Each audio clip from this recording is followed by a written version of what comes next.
Prince Harry and Prince William have recently been receiving accolades for openly talking about grief.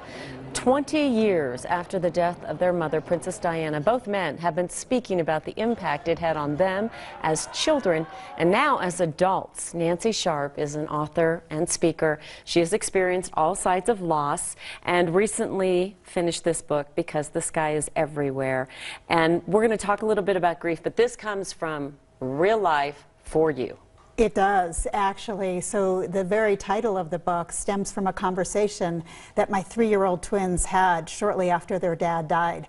We were driving in the car, and of course they were so little, you know, they had no concept of where he was. They thought he might be hiding.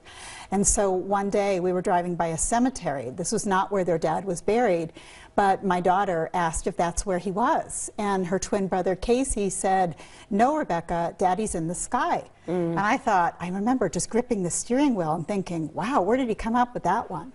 And Rebecca asked, "Is the sky back that way, Mama?" Meaning New York City, where we lived at the time. And Casey said, "No, Rebecca, the sky is everywhere." And I thought that that was such a powerful, beautiful, reassuring way to render love, and that even though a loved one dies, that love you feel can still be everlasting. And even at 3 years old, that's what they were doing. And that's the thing. I mean, we talk about when there's little ones, or even when they're 8, 9, 10 years old, or even a teenager, older. This shapes your life. I mean, we're looking at your twins right now.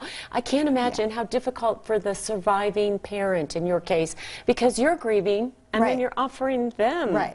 Right. You're trying to comfort them. It was very challenging. And, you know, at the time, there was very little literature out there about, you know, families like ours. And they, you know, a lot of the books for early readers, they portray grief through animals and through inanimate objects. And my kids could not relate to that, quite frankly. They really wanted to read about real families, or at least other kids like themselves. So I think this is really an opportunity for parents, for educators, for professionals, excuse me, to, you know, provide resources so that these conversations can really come out into the open more.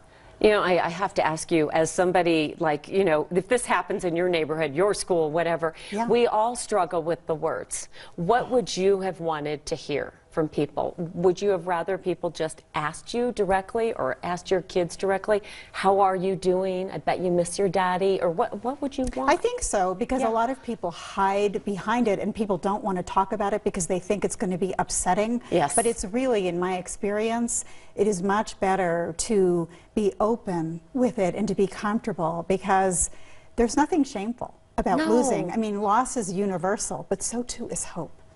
And love is so universal, and that is stronger and bolder and more powerful than loss any day.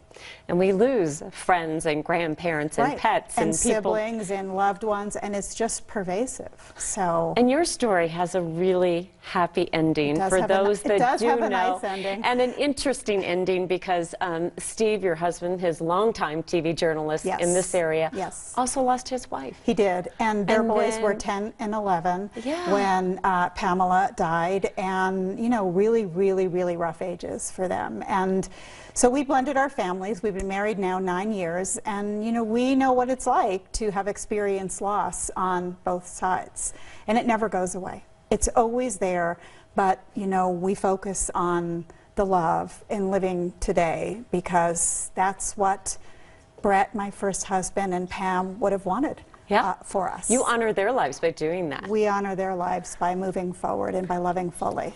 It's bilingual, this book, as well. It is. And we're going to do something on our website that you're making available to schools and other groups, and I know if you want to speak. It can even be custom printed. So for organizations that might have an interest in, you know, personalizing the book for the children and families that they serve, I would love to talk to them about that, because it's really meant to be a resource. Yeah. Thank you. Thank you so for showing us the light, if you will. I mean, there are many, many dark days, and we all have those days. We all have But you got to look to the hopeful days as well. Absolutely. Thank you so much. Because the sky is everywhere. Thank you, Nancy.